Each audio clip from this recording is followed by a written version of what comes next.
Welcome travelers, welcome dreamers. I'm Adi, the lore master of this campaign for the role-playing game The One Ring. This is the raw recording of the very first session of this campaign, where we get to meet our heroes already embarked on a journey that took them from Rivendell to the Ethan Moors. If you would like to know more about our heroes' backgrounds, I invite you to check the previous video of this playlist that shows our process as we created the characters for this campaign. The company was sent on this errand by Elrond to investigate the disappearance of two dwarf scouts who were sent by Balin, one after the other, on a recon mission to Mount Gram.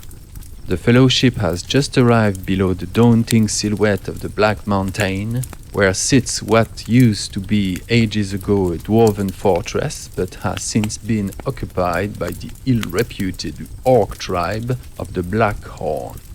Only Targon, the Dunadan ranger, has trodden those parts before. The three others, Ariel, Targon's old elf friend from Lindon, Red Dog, the woodman looking for his disappeared friend Longbraids, and Wolf, the Burning, looking to avenge his father murdered by the Black Horn.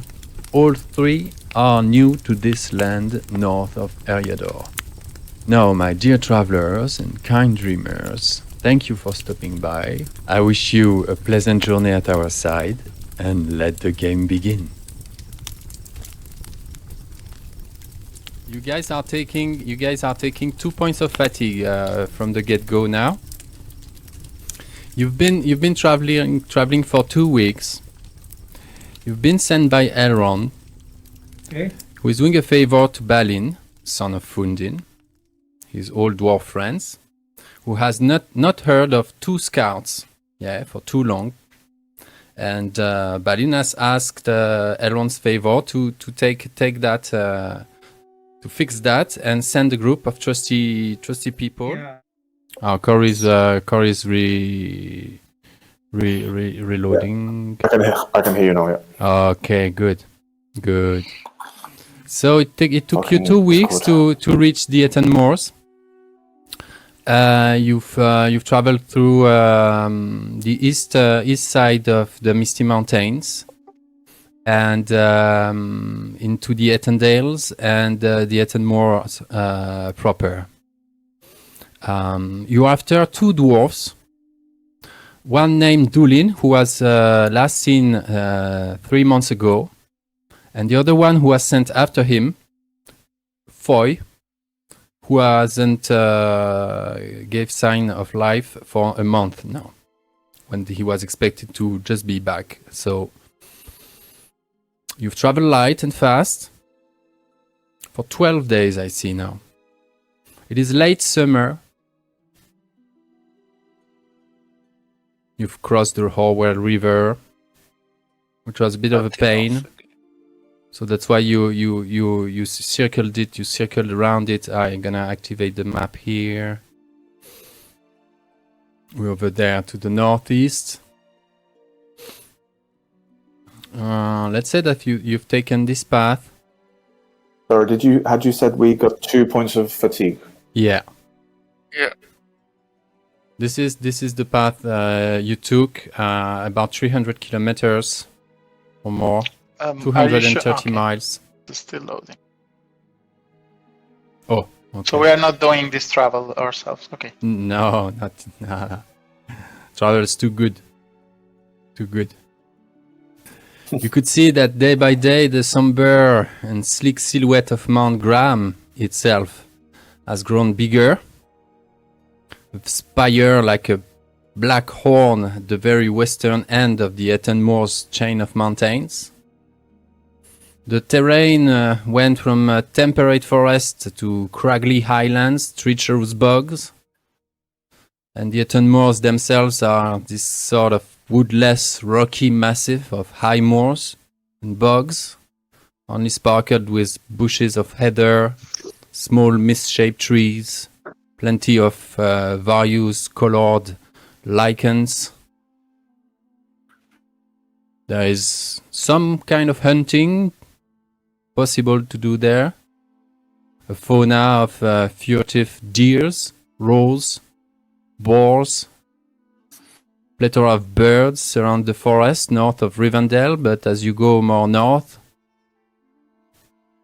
the Ettenmoor Highlands are sprawled by wolves, bears, wolverines, ibexes, marmots, and a few foals, wild foals such as ducks and birds of prey.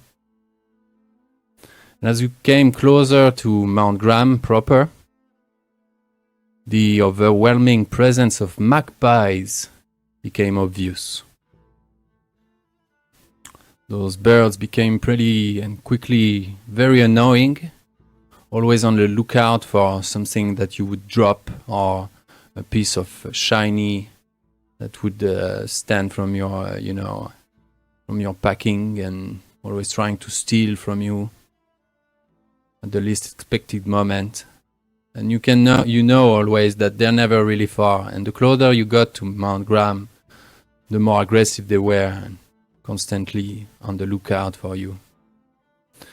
Now the weather during late summer was nice, calm, clear near Rivendell, and went to very characterial and stormy while you crossed the craggy plains leading to Mount Graham. It went a bit more windy as you went on westward, and colder. Now northwest winds are dominant, and the days and the nights became much colder. Now we are about 15 degrees Celsius during the day. Although it's summer, it's pretty cold out there. The higher you go, of course. And we can reach -5, -10 during the nights. So your little fire camps and stuff is very welcome, you keep close to the fire at night because it's freezing.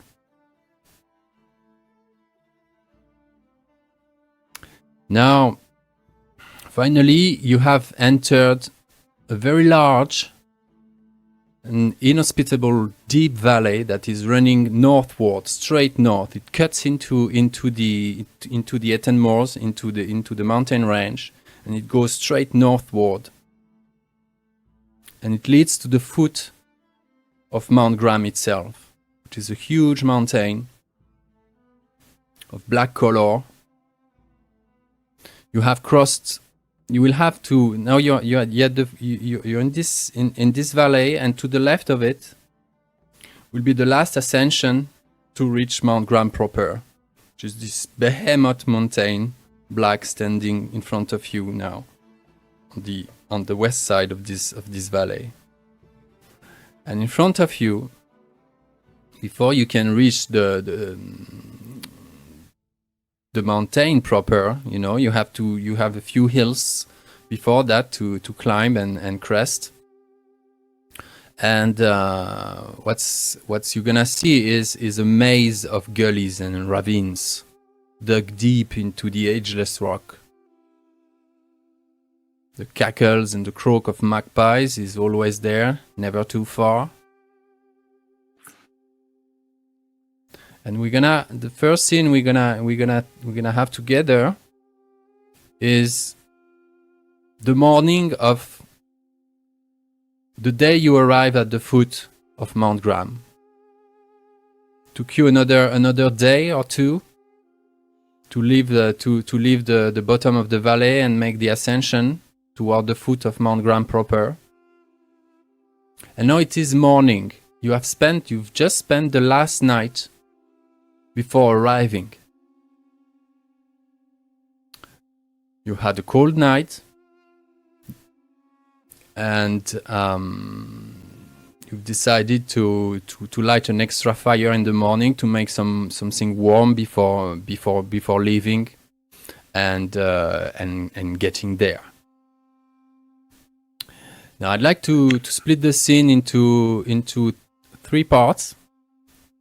Focus for now on Ariel, who has gone scouting ahead of the group before even the fire camp and everybody else has packed. Ariel has gone scouting already. Then after we have a look at Ariel, scouting. After that, we will go back to Red Dog and Targon, what will be tending the fireplace at the last moment of before departure, while Wolf will still be asleep by the fire. And we'll go into the conversation of Red Dog and Targon, and after that we'll go into the dream of Wolf. And once this is done, Ariel will come back from scouting. But let's zoom on Ariel now and see what's going on with him. Ariel, you're alone. You're cresting yet another hill. Your boots are soaked already, and the day has just started. And you've been walking on this kind of frozen bogs, frozen high moors. That's given, you know, under the weight of your passing, and you know, your boots, they crack through the frozen bog and enter this cold water. You've just crested this last hill, and what you see in front of you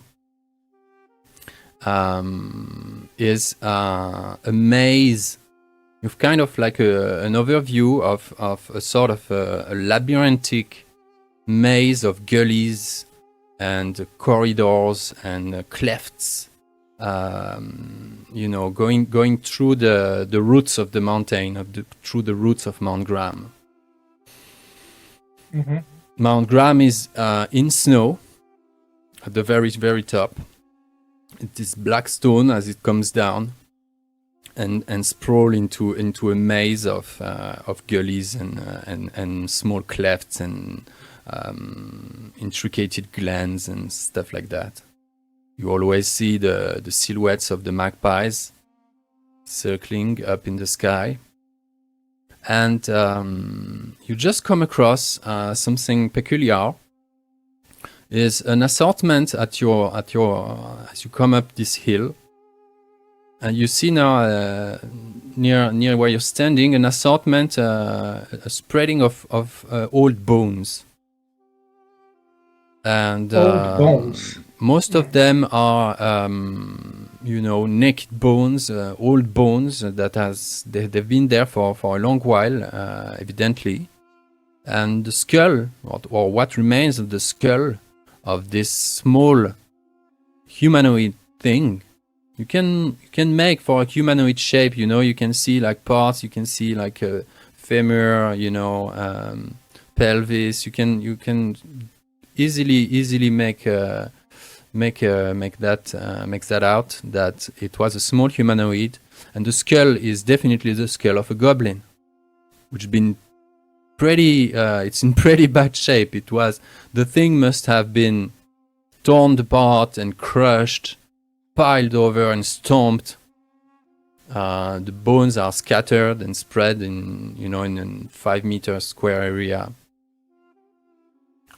And near that, as you inspect that, you can see the remains of what used to be a wooden shield, and is broken in like few parts, crushed. And you can see that each of these parts has some kind of paint on it, as if there was something painted onto the shield when it used to be a single item, you know, like when the parts used to be together. You cannot make as the parts are separated, and no, you cannot. What do you want to do? Mm-hmm.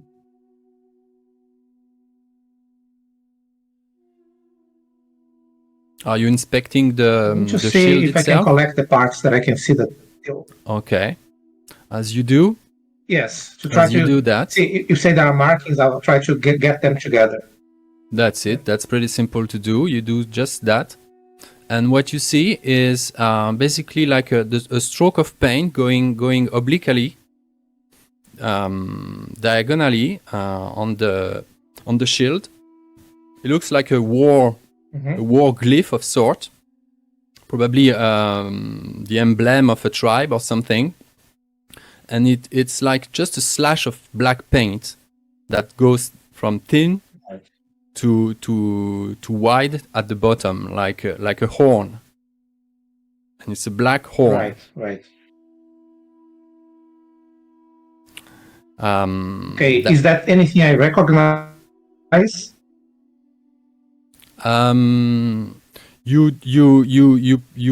know that this must be some kind of emblem. This must be some kind of emblem. Orcs don't they're not like aesthetical beings, just for the sake of it. That must have meaning, and this must be the sign of some clan or some tribe or something. Make me a reader. Make me a reader. First roll of the game. What is it? Lore roll? Reader. Oh my god, I'm terrible at that. But okay. Mm-hmm. I have literally nothing in the. Okay. There you go, Gandalf. I need you. Okay, never mind. Now that you've accomplished your mission, you wanted to scout ahead. You're now like a 20-minute walk back to the fire camp. What do you want to do? You've scouted ahead. You've got enough information to provide. Do you want to go back? Sure. Or stand here? Before going back, I don't want to go much further, but I try to investigate the surroundings of where I found this skeleton to see if I can find something else. For example, another skeleton or some idea of what killed that goblin, or tracks or anything like that. Okay. So I want to spend some time in the surroundings, and if I find nothing, then I'll return. Okay, do a scan. I'm terrible at that too, but that's fine.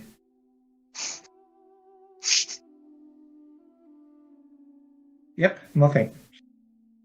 It looks quite old. This must have happened months ago. Okay. And that's all I cannot ascertain for now. Yeah. Well, I make a good. I try to record where exactly that is, so that I can report that back, and I head back to the camping site. Brilliant. Now, we're back at the fire camp. Wolf is still asleep. Red Dog and Targon are tending the fireplace, sitting near the fire, taking care of the tea, making everything ready for the last draft before real things begin. Wolf is moving in his sleep in front of you two, Red Dog and Targon. You can see that he's not having the best sleep, but he's still lucky enough to be asleep now. And as long as Ariel is not back, he's free to sleep to his heart content. So you two are having a chat about whatever you want, possibly about recalling the way that you first met. I thought that could be a nice little opening dialogue between the two of you, as you recall this adventures that happened about 2 months ago. Yeah, this frozen weather reminds me when we first met. I hope that the circumstances are a bit more auspicious, though. although in this godforsaken land, nothing seems auspicious. Yeah, would seem so. It's curious because it was. You said it's the end of the summer now, Adi. Yes. It's curious because that was almost the beginning of the summer, and still we were caught by a terrible weather, even there. So there seems to be a kind of connections in. It was in a that. hailstorm, yeah? Typical mountain hailstorm, not a snowstorm. Okay. Yeah, these old places where the enemy dwelt, it looks like the weather itself is always angry against any living being. Against an intruder. But shouldn't this be troll land as well? Usually not so far north, but yeah, some mountain trolls dwell here. Notice the Have you way ever- it says usually, yeah. Better not name them, as not to summon their presence. I see. We are going to a very dangerous place. Do you So- know anyone who made it? Oh yes, yes. The company of the Sons of Elrond. They've done scouting in this land several times, but it's they have years of experience and the strength of elf lords. As our little company, it's not so fortunate, but I'm confident that we will do good. Although finding a single dwarf's coat in these lands won't be an easy endeavor. Won't be an easy task indeed. But yeah, I mean, they must have been very brave scouts indeed to venture, each of them alone, such trip, and these lands no less. Must not have been easy for them to find the way. I guess if you have never been here before, for us it's been. I mean, I wouldn't be able to get back. I Wow. think. Dwarves are Oh my hardy God. people. Difficult that they get lost in a mountain or under it, and they have an amazing strength to their short limbs, and valiant people indeed. But in circumstances such as this, being alone, I don't know. I would not do it myself, I guess. I guess being alone can be an advantage if you don't want anyone to see you. With all these eyes above us, probably Oh yeah. somebody may be already aware that we are kind of sneaking around, I suppose. I don't like those damned birds. No, me neither. We should be careful with our fire from now on, and try to find cover, especially at night. It is Our ready. friend Wolf seems to be restless in his lip. Well, If I'm not mistaken, he talked sometime about his father's death, and I think it was close to this land.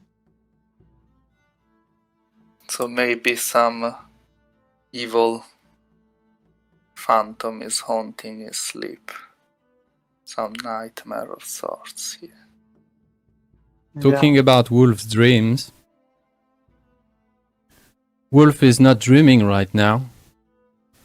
He's just fighting a wave of orcs.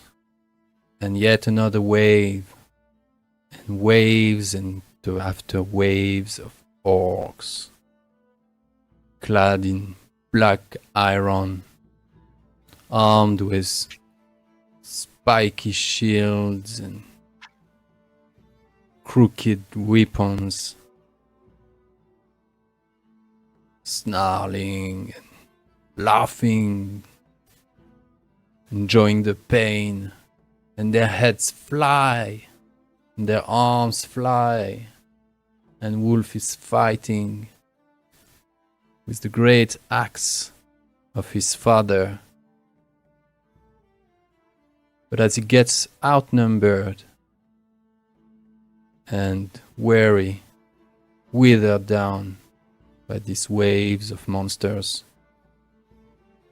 he finally gets slain and falls, and Wolf dies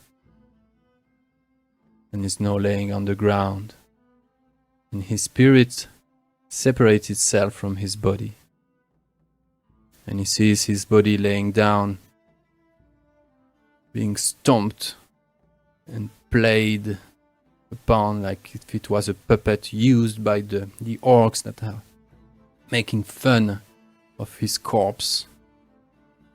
And his spirit is rising and seeing this black wave encircling his dead body and making fun of other corpses of beornings lying in this veil of death. And Wolf can see now that, in fact, this is the corpse of his own father, Sigeric, that he is looking at. Suddenly a striking, like clinging sound, the cackles of a massive bunch of noisy magpie comes in the dream and over the camp as well. And Wolf is woken up by those magpies that are trying to steal from some equipment, some piece of a dagger or a hunting knife of sort. And what do you guys do? Wolf? You're muted. You're muted. Yeah, so I think I throw a stone to the map. yeah, Wolf always sleeps with his axe close at hand and his dagger drawn, sort of holding it against his chest, and sort of comes to with a sort of a bellow.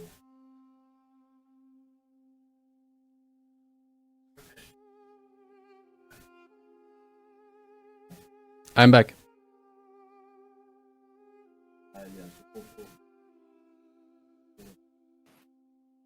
Roar that sort of echoes around the empty hills.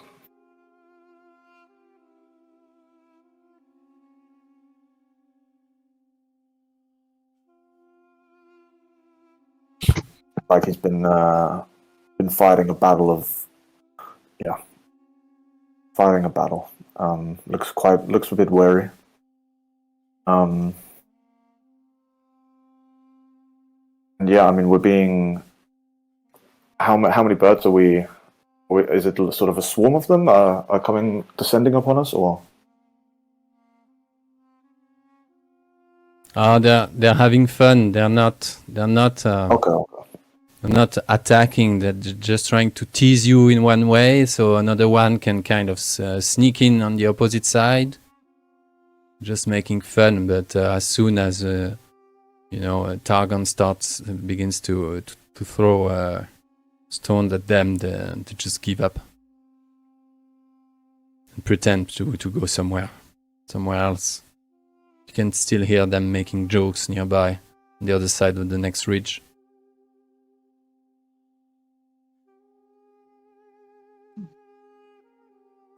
Nasty creatures. This is when So no way to get rid of them. This is when Ariel makes his comeback.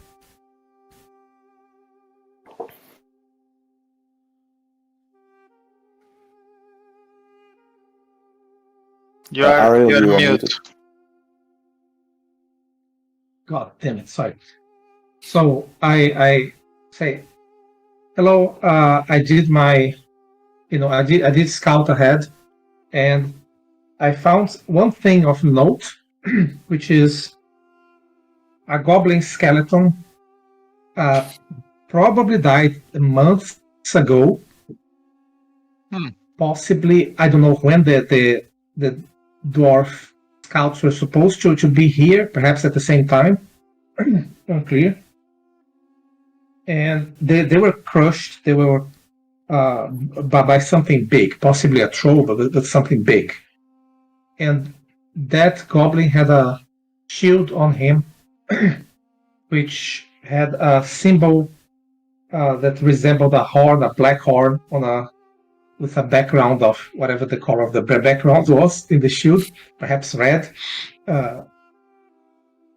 And I didn't recognize it. I'm not really knowledgeable about the ways of goblins or orcs, so I wonder if any of you know if that means anything. I think as soon as you mention a black hole,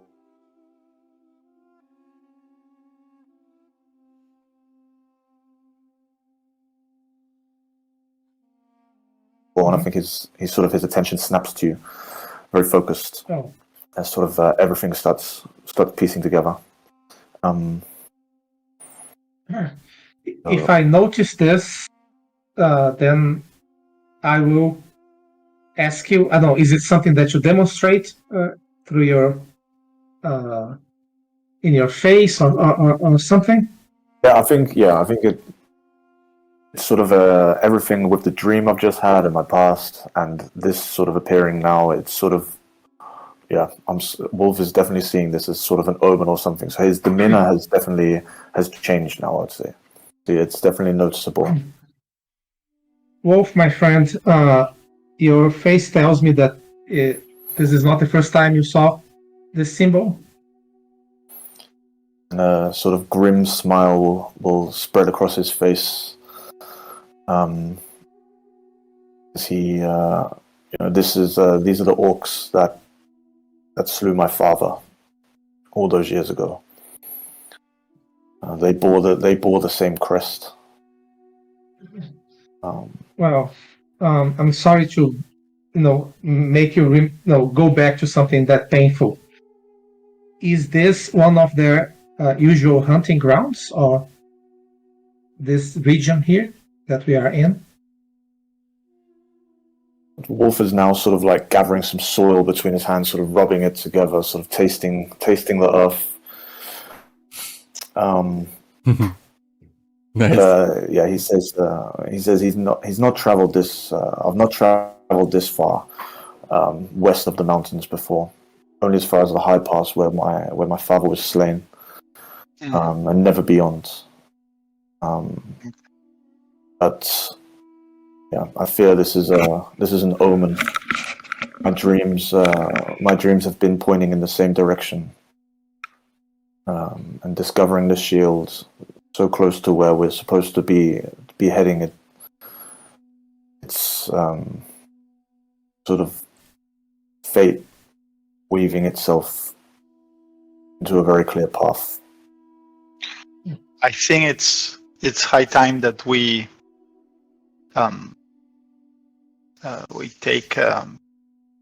dismount the camp and get on the way. I think it would be a good idea if Ariel shows us where he found this pile of bones and the shield, as long as it's not taking us in the wrong direction.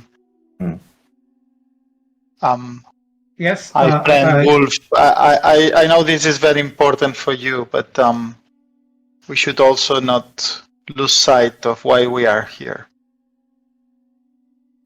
Yeah, Wolf will nod his head. This has been years in the making for me. I understand.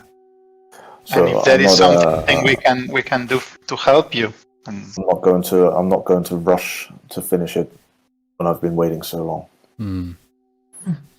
Well, the dreams of men are mysterious too, my kind, but they say that sometimes it is messages, about the future, but sometimes it's manifestations of our own of your own desires or fears, right? So we'll keep an eye open and be careful.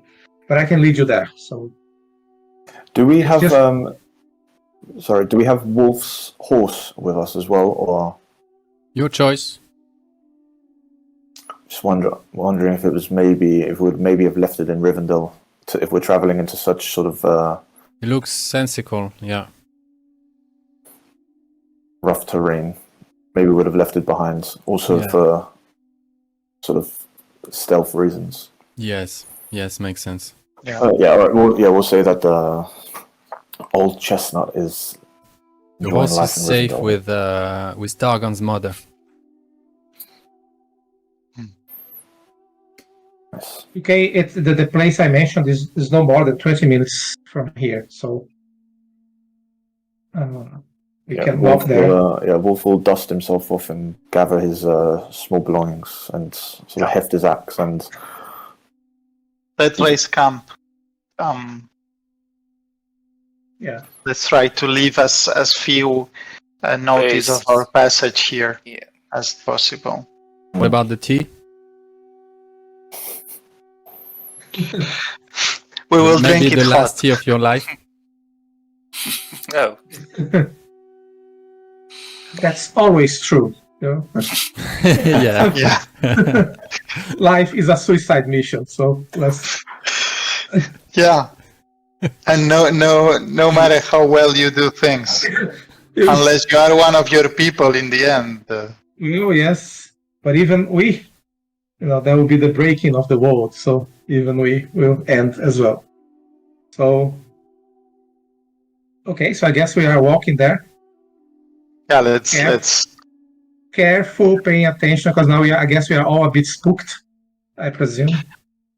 Yeah, but I think that our colleague here, our friend Red Dog, is a very good tracker, and maybe he can I didn't make find some any tracks, sense of the. but he's a much better tracker than I am, so. have we seen any track of goblins or orcs so far? Or even better, dwarfs. In the past days. Yes, you have. Of course you have. Okay. You have seen... But we haven't met any of them. No.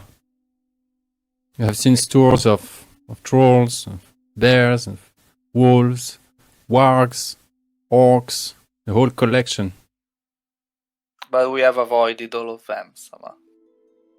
Yeah, I'm trying to assess how alarmed we should be. Yeah, finding exactly. one orc that got killed months ago. Is this something that bad? Okay, now the orcs are these particular orcs that Wolf. We are at the hills of Mount Graham. I mean, For sure, what were you expecting? the atmosphere is foreboding. You guys turn your back to the bottom of the lower parts of the valley and make your ascension on yet more hills, now facing west. You climb into, you properly enter a cloud, basically. You enter into this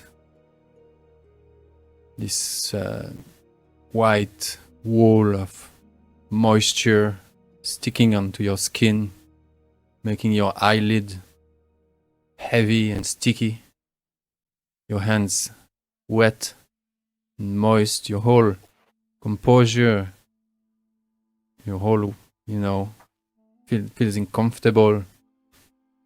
And so the more as you climb towards this sort of foreboding silhouette, this flattened black shape, sometimes, can get a glimpse of it, as there is this veils of clouds that come and go. There is practically no wind,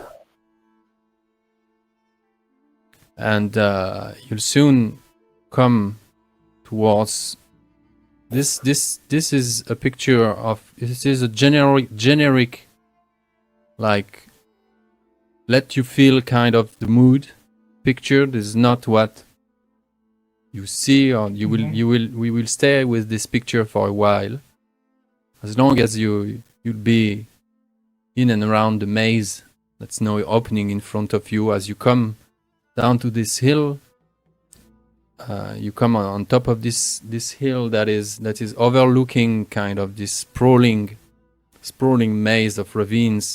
It climbs towards Mount Graham proper, and you've arrived now to the location that Ariel described to you earlier, and you can actually see this random sprawling of goblin bones and crushed skull. Do we already see Now- Mount Graham from the distance, or is it this the first time? Yeah. You saw it here and there during the climbing, during your coming up, and you can still see it from time to time, looming, overshadowing the whole picture. My friend Ranger, you're more familiar than me of these lands. Do you have any idea how far is the mountain from us? We should It's really difficult Take it. for me to guess. a couple days, I think. You want to make a travel You roll? said before. Sure. Actually, I have it here. Click. Please select an actor before using this marker. What? I think you have to drag your token to the scene before you can roll anything. Is that right? I think if you want to use, that's the you do that or you do that. Drag your token and select it. Okay. That's the little caveat to Okay. the macro bar. Okay, so okay, and it's favored, so I don't need.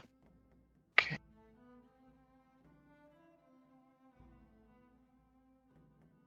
Gosh. Mhm. So I guess that's well, it appears here. So great Okay, so you have an extra success here. success. Do you want to find a quicker way, a more secure way, or a more exact computation of the actual, how do you want to spend your extra success here? Like you look at this maze sprawling upward towards the silhouette of this gigantic black shape crowned Yeah. by It's all going snow. through. How do you want to spend Adi, your yeah?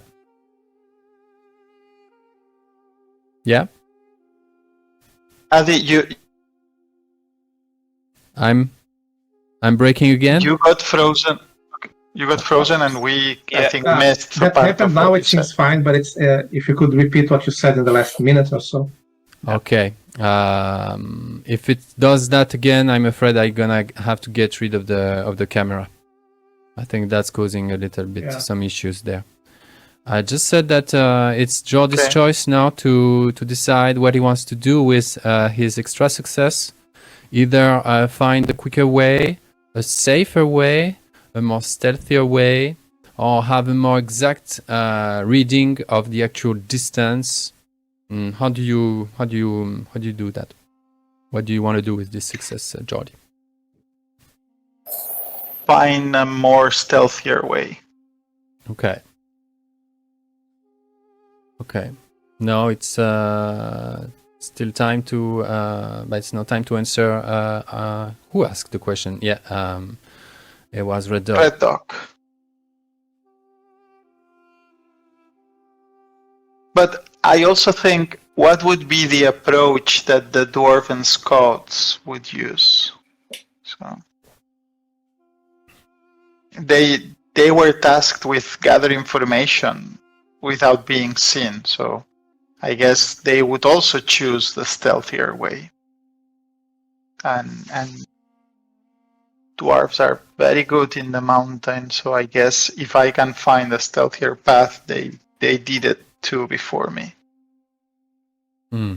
But before we go anywhere, would you guys who have more experience in hunting and tracking to look at this place where this goblin is? Maybe there is some indication there. I couldn't see anything, but I'm not very good at tracking. Yes, Yeah. sure. I would like to. We are there anyway, right? Yeah. Yeah, we are standing right next to it. Yeah. So we could. You're there standing on Is it this heath. This dry bog area where the bones are half dug into the mosses and the muck. So let's do a group roll. So a hunting in this case. Someone do a hunting for the group. So best hunter. I have 3, and it's favored. I think Can I That's gonna be- assist? Simply assist? There was a way to assist. right? It's a hope point to assist. Okay, then no. Uh, How do I get my token in the picture? 'Cause I'm thinking- You drag Drag it. the name. Drag it. You open the actor's tab, fellowship NPCs, PCs, and you left click on the red dog and you drag it. Here you go. Okay, I got it. Okay. So now to make the roll, I need to select the. You click on set skill. You click on hunting. You will automatically be Yeah. favored. And Okay. there is nothing to adjust there. You just click on roll or Yeah, something like that. that's- There you go. Nice. Good. We're doing very well so far. Good, great Yeah, success great too. success again. Okay. Well, he's a very good tracker. I mean, How do you want to spend your I extra trust success? your Do you want to do it faster? Do you want to have some extra information? Or whatever you fancy. Maybe some extra information. I would look like for traces also around. Well, first thing, getting an idea of how old are the remains, and then would get maybe a feeling for if there are any traces of other beings coming or leaving the area. I Perfect. suppose, if there are any other traces. Well, in short, what you can conclude is that you find a rusty arrow point, in between the remains. Something very crude, possibly a goblin arrow. And the way, that's for one, and the way the bones are crushed, the skull in particular, definitely tell of troll making or great orc. Something big, but something big. Stompy. they prey. They prey on themselves. Yeah. So it from the little I know, it would seem more likely to be a like a troll rather than an orc, because I suspect the orcs would probably more likely all.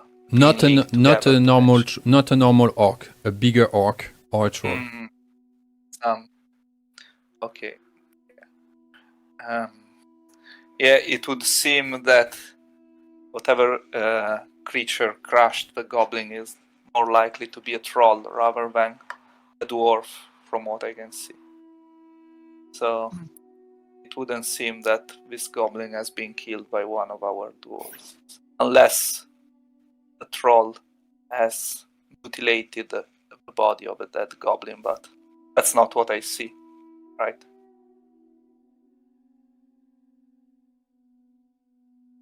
You mentioned the arrow point?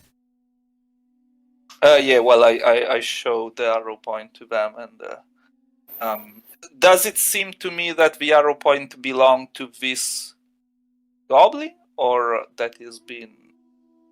That's the only piece of iron you find in the vicinity. Okay, but I don't find any shaft for the arrow, just the point. No. Okay, yeah, I'll show it to them. Maybe I'll ask so also. one thing I don't understand then is, is this goblin killed by a goblin arrow? Yeah, that's that's the thing. No, but what I find strange is that it says that you said that it died like months ago, and there are only bones here. No clothes, no remains of armor. That's strange. Unless the troll has eaten the goblin, potentially, which would explain why it's been crushed too. There are no rags of the bones look like nothing. they've been gnawed. Yeah. Not, yeah. Okay. Yeah. Gnawed. Okay, so it was eaten. Could even be that it's being killed by the arrow, and then it's been eaten by troll afterwards. I guess without any flesh, it's difficult to say unless But it's a goblin killed by a goblin arrow. So that's what's strange about this, right? There is infighting between goblins, or what? That's not strange at all. Oh, okay. So that's common, right? Well, I would say. I mean, correct me if I'm wrong, Adi, but as far as I know, like orc tribes, Yeah, I think fight Wolf, among Wolf themselves. would perhaps know a thing or two about that. Yeah, it's The actually grunting more and common breathing. for an orc to die to an orc than anything else. It's a power struggle. It's a power strife between tribes. The plot thickens then. It's not what? I'm saying the plot thickens. That means that basically none of what we found here helps us locate our two scouts. did I notice any tracks around? Because that was what I was trying to see if I... Okay. Do me another hunting. Hunting? Mm-hmm. Yeah, just a second.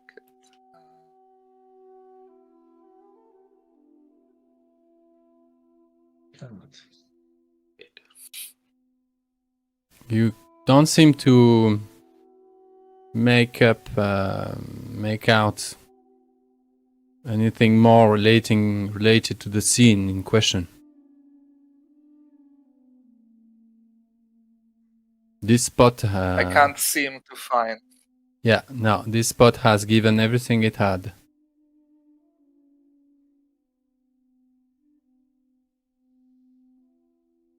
Okay. Well, Time to find what killed it, I guess.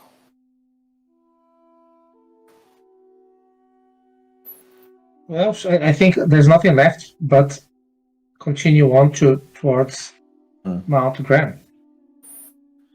Yeah. Adi, a question.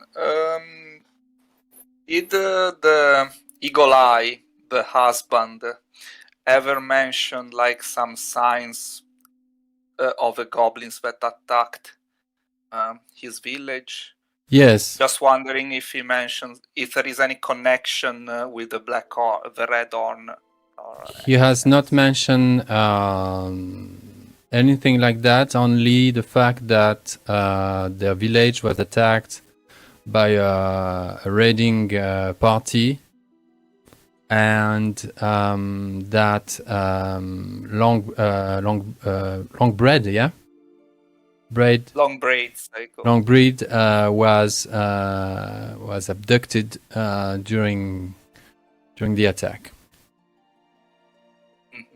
It has no, and that they came from the mountains. Voilà. Basically, that's why he was headed that way, and he took you to Mountain Pass. I pick the pieces of the shield from the ground, and unless Wolf has already done so, and I give them to Wolf. Mm.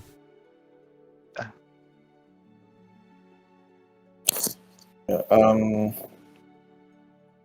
he'll tell you to cast them back where you found them. He's looking for the living, not the dead.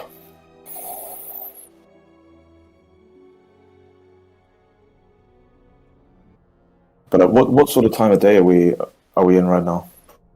Morning. Is it the morning or yeah? After we. This is very close from where we were. It's like 20 minutes. Yeah, okay, that's fine. That's true. Early morning, I guess.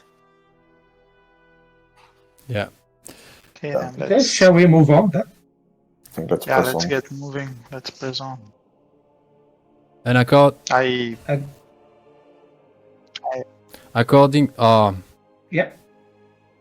to Targon's estimate, there is about a day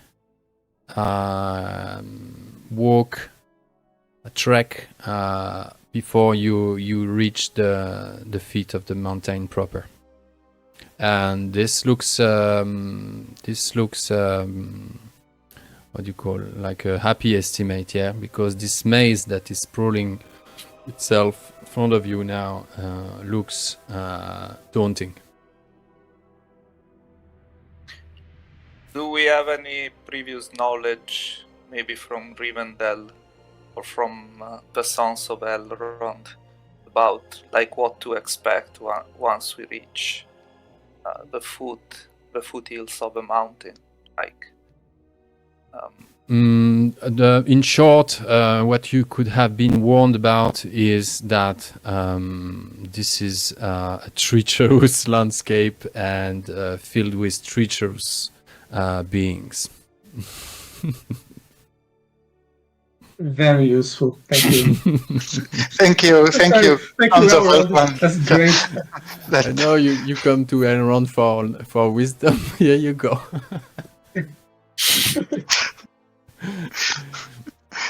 Oh man. Okay. So I guess we just keep on moving. yeah, and we follow the stealthy track that Targon. You said that from this hill you could have a bit of a view of the ravines and the Yeah. cracks. Yeah. So Targon tries to get a picture himself, like to better orient himself when he's Do a guiding. do a travel through roll. the maze. If you get every extra success will be a bonus die for future stealth or explore or hunting. Try to bank a few extra successes for later now from this scanning you do now.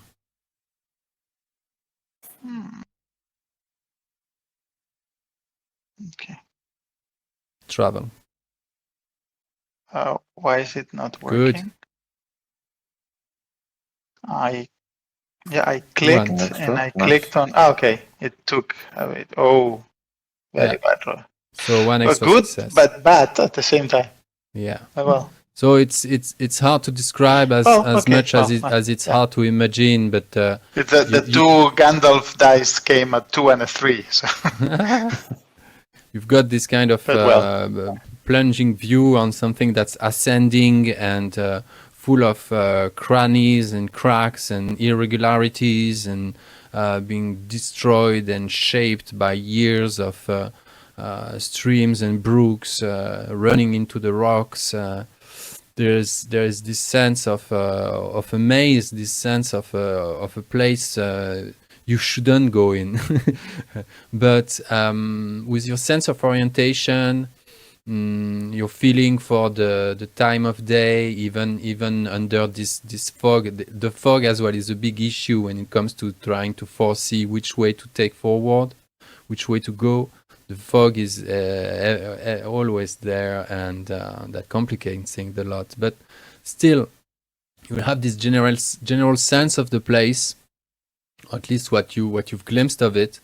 So next time we do this kind of rules regarding exploring, hunting, scanning, stealth, you'll have a bonus die as a group. Well, the fog is bad for us, but I guess in a sense it will also hide us from being seen from afar. Yeah. But when the night comes, that's when we must fear the orcs the most. Although there is no light of the sun, right? The sun does not shine. There is no direct sunlight now. There's this diffused, blinding quality of this sparkling air, this light coming from everywhere. You cannot really locate the position of the sun. This disorienting kind of feel.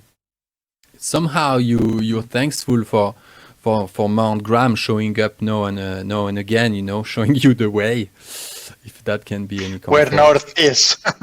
Yeah. Well, now you're facing west. I'm correct. West. You're facing west. You just came from this vale that was going north, and Mount Graham shoots off to the west of that. Now, what did I want to say? I forgot. Just a side note to the players. I love what everybody's doing. It's just amazing to finally step into the world with you and hear what you have to say and stuff. I just wanted to give you a little a tool for the player to use, and clutches for role play. Like sometimes if you'd like to it's your turn, and you have to come up with something. And maybe, I don't know, there's an error in computation or whatever in your head and you don't really know where to start. I just wanted to give you a few kind of tools that can help you as a player to kind of thread your way around the role play, And I found this when I role play myself, when I'm the player, I like to use this kind of trick that I go from outside my character to inside and back out. Meaning that I ask myself first how he's looking physically, in what posture, what position, where does he stand, or what does he do? So I kind of anchor my imagination onto the physicality of the character. That's one thing to get sure, to make sure of. And that's as well a good reminder, and it's very precious for other people to always being reminded of what are they looking at, how is the character as he's going to do or to act? How he's going to answer a question or do an action? How is it looking? And it doesn't need to be like an overextended description. It's just for you as well as a player a reminder of from which perspective you're gonna have to act. And when you have that settled, then you can imagine a little bit more precisely. How does that feel to be in that posture? So you, as a player, you can add a little, a tasty detail about, how he feels in his boots, how the air feels on his skin, something that, because the posture, the position, the physicality, how it feels from inside this person. And from there, what he feels physically sense, you can imagine easily how he feels in his heart, what's his emotion. So you kind of do this circle from outside, Where does it stand? What does it feel? And how does it feel? You know, what emotions are like in encompassing this whole this position in at this moment in time, and from there, what does he feel, and how does it feel for him? What do they think? You know, you can throw in a little thing like, you know, I stand on this rock, looking at the horizon. It feels cold. It sends me shiver because I remember I hated cold, and then I think that I hate this place. You know, and you make associations like that, going from the physical to the sensational, the emotional, and then the mental. And from there you jump. It's an option. Those are tools. Huh? It's not just. I just wanted to give you that. The last step in that is, what does he say if he eventually has to say something? Then you've got this sentence that comes out of this living picture that you've gone through yourself, and you've let other people as well know. You've given glimpses of things like that. So in case you're lost and you don't know, you would like to provide more content, you feel this generosity, but you don't have maybe the tools, or sometimes maybe the situation is not well yet established. Establish the situation yourself by using those tools and going around your character and his viewpoint, and out and in and back out. Voilà, just wanted to say that. I hope I wasn't too boring. No, I think that our little company is about to step in this maze and find a way. There is no way around it. It's not like that. This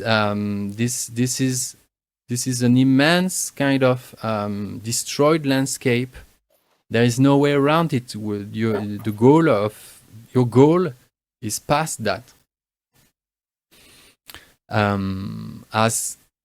As you go and you enter this cleft, these small glens, these broken fissures, you try to make your way through ravines and climb them back up again.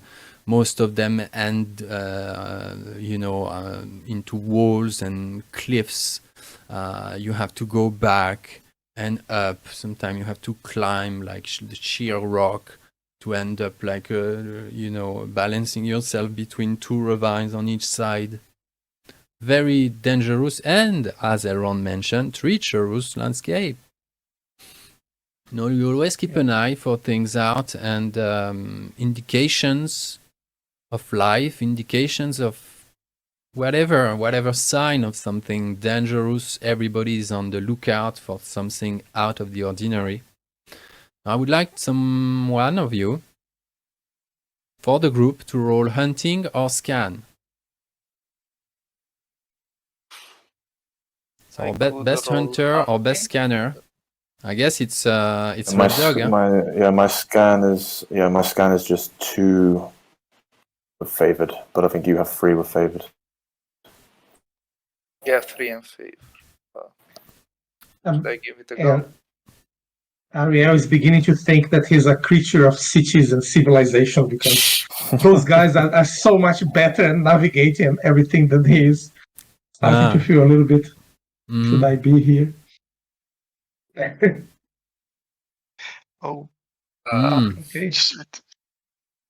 Happily it was favored. Yeah. You guys, even so. Okay. Yeah. You guys make your advance. You trek up and up, because one thing at least can give you an indication that you're going in the right way is that you're going up. So the harder it is, the better, probably. At least you've got this conviction, and that keeps you going. And this estimation that Targon gave soon looked like a very, very optimistic, view of what was awaiting.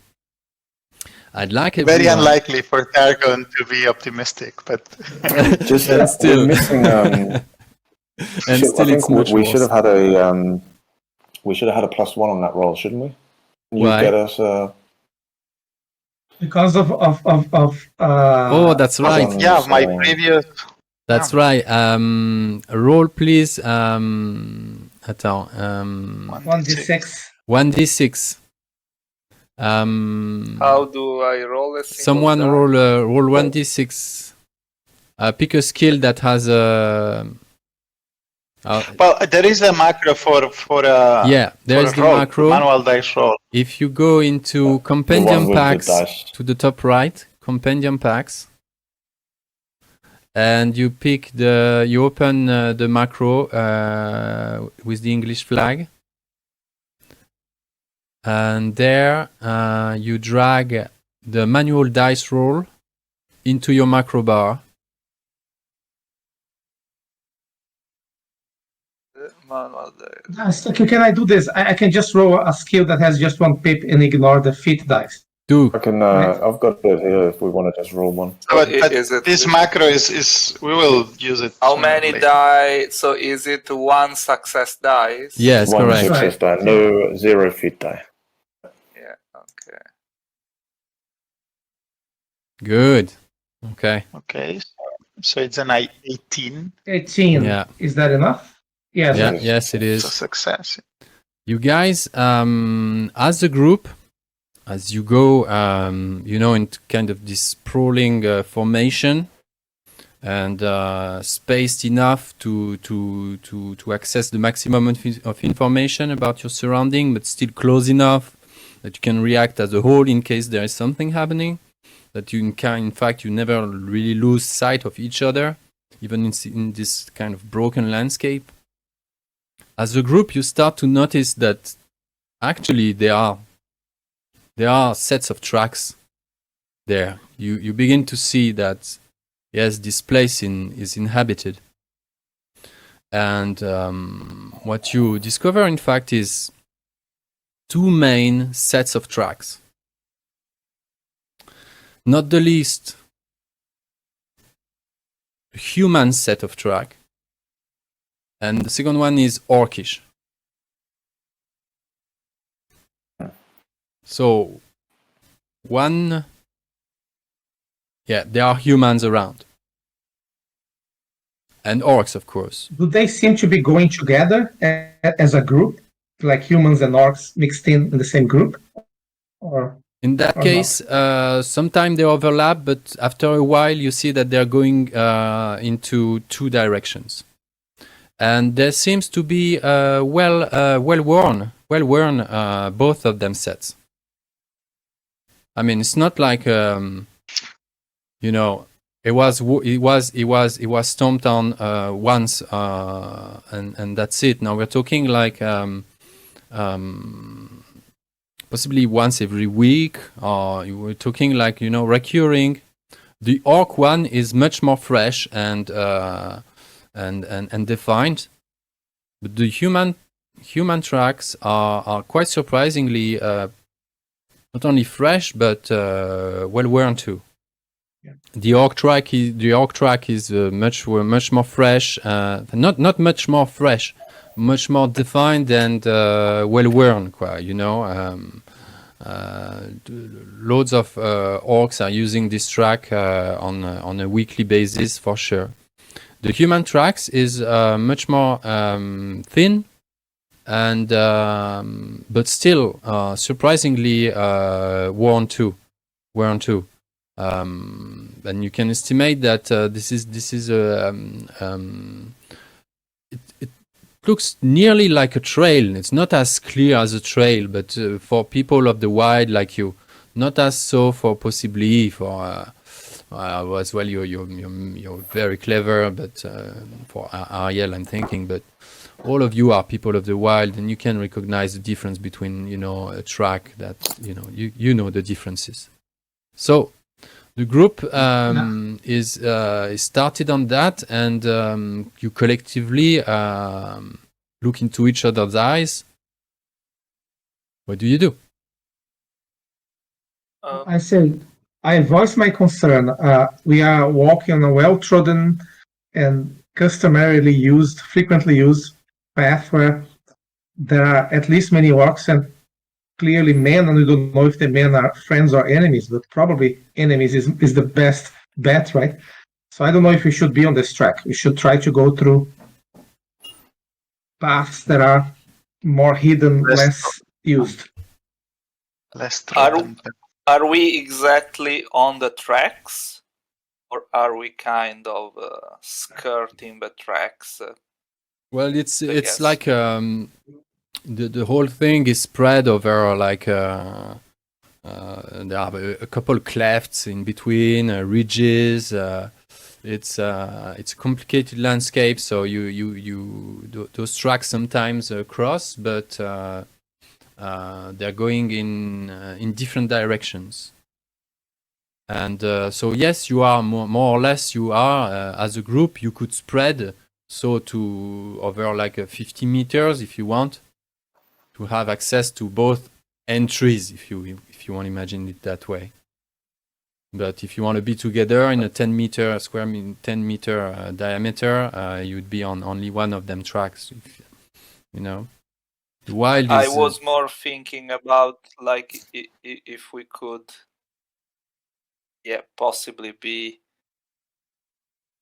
close to the tracks, but kind of I would imagine a bit higher level, so that we have a kind of vantage potentially with respect to the people who might be walking on those tracks. We want to follow the road, but not be on the road. Yeah, exactly, something like that. That's kind of what we, if it's possible. We know it's a complicated landscape, but if we could, because our concern is that we'll get on a traffic jam with a bunch of orcs at some point. But which road do we want to follow? I guess that's the discussion that needs to be had. Yeah. But noted, it will be perfectly doable. Yeah. This is a labyrinth. Following a set of tracks at least ensures that we get out of it. Not maybe where we would want to, out of the frying pan and into the fire, but at least we'll be out of the frying pan. Although, I don't know if these orcs or the men found our dwarf scouts. Yeah, we haven't seen any sign of dwarfs here either, have we? Have I mentioned dwarfs? Oh no, but I guess there's more of a question: is can we look for signs of dwarfs? How do you Well, I guess if you see a track of a metal boot, I don't know if a dwarf scout will go. I would expect that the stride would be shorter than one of the men, so there's goblins and all sorts, so maybe it's a waste of time anyway. I think Wolf is quietly stood looking up towards where the orc path is leading. Sort of a silent statue, making it very clear which way he wants to go. What kind of men would live in? I mean, do I know what kind of men live here in Angmar? In Angmar, no, in Angmar is further north and is still plagued with the hillmen of Rudor. I'm sure that none good, but I mean, mostly we know something. You are mute, Adi. Angmar is further north, but is plagued still at this. Sorry, yeah. It's plagued with hillmen, yeah. In tribes of people. But here in Mount Gram. Here in Mount Gram and in Rudor in general, you know that sprawl tribes of hillmen from Rudor, which used to be a noble people of middlemen, mountaineers, and river people. They used to live in these lands before the kingdom of Angmar came about,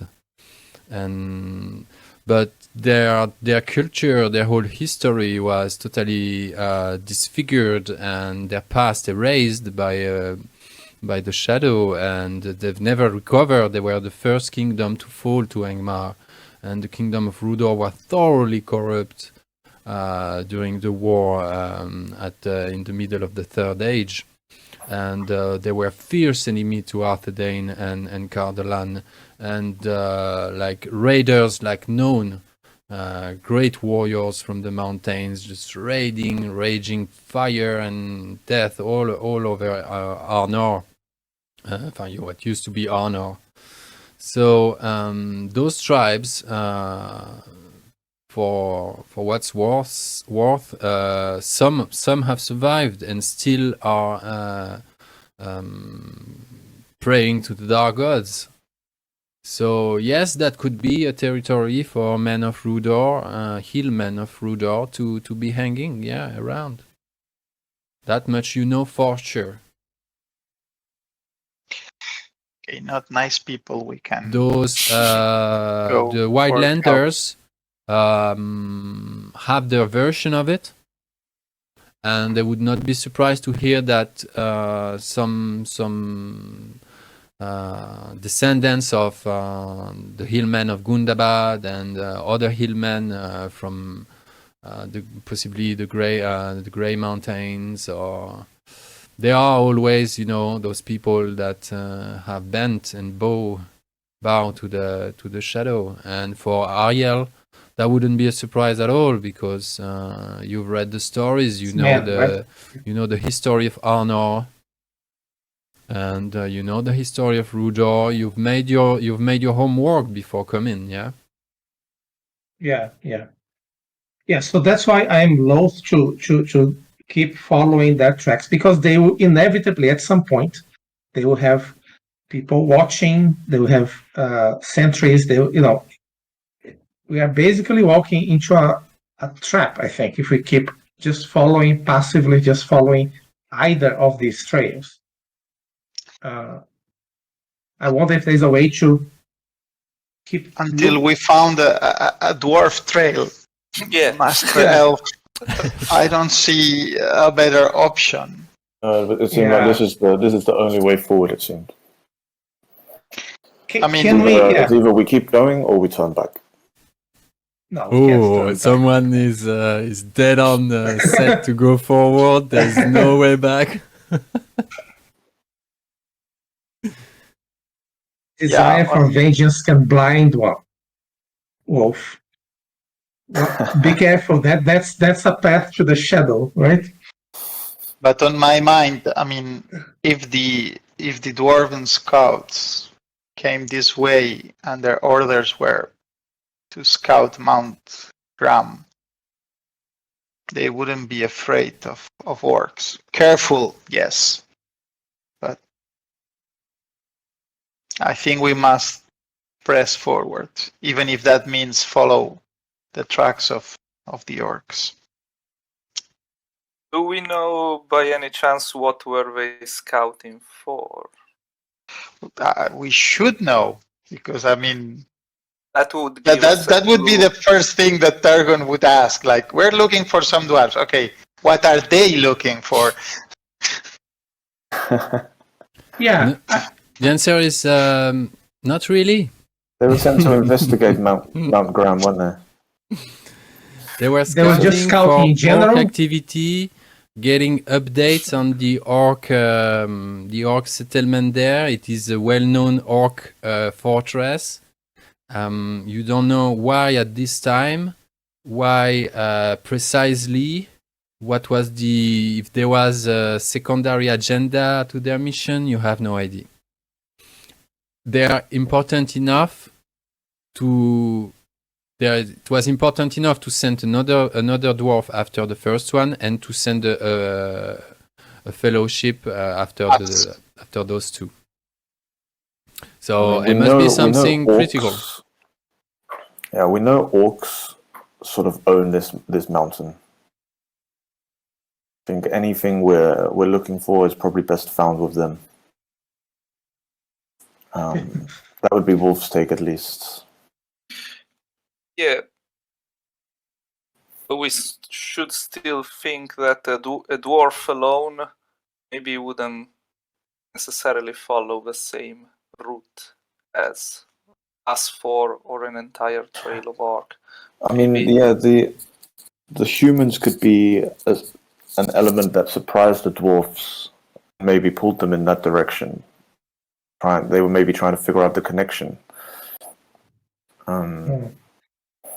Perhaps it wasn't known. The best thing for us would be to find some orc or human, get him alive, and then make them talk. Get information. Wolf will look at Ariel and say, "And you've tried doing that before, have you?" Well, I must confess that my experience is largely theoretical, but I have read many books about them. I think Wolf will just grunt, sort of already having known the answer. Oh, Ariel has made some cleanup. Huh? Ariel knows how to do the. You've met orcs in the Blue Mountains. I'm pretty sure you've met orcs around Anuminas. You've met a good bunch of them while you were trying to save the life of Targon's father. You know orcs. Okay. You're not of the last. You're not the. Okay, that's right. You're seasoned. It's only these wilds you're not accustomed to. But about having orcs talking, maybe? I don't know if you're a specialist orc psychologist or torturer. Your take.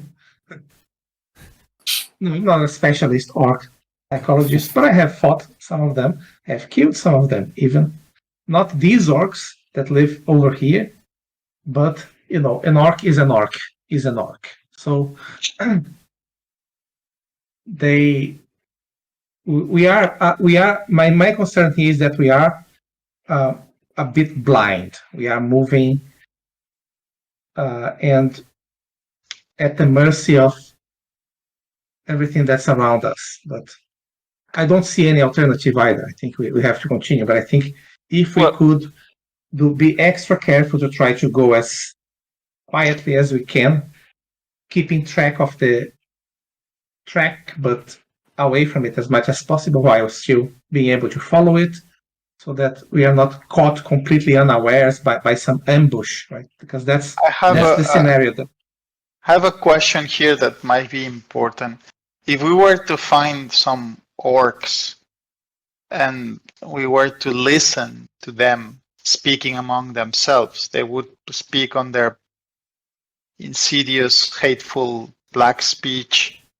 Would any of us be able to understand zit of what they talk about?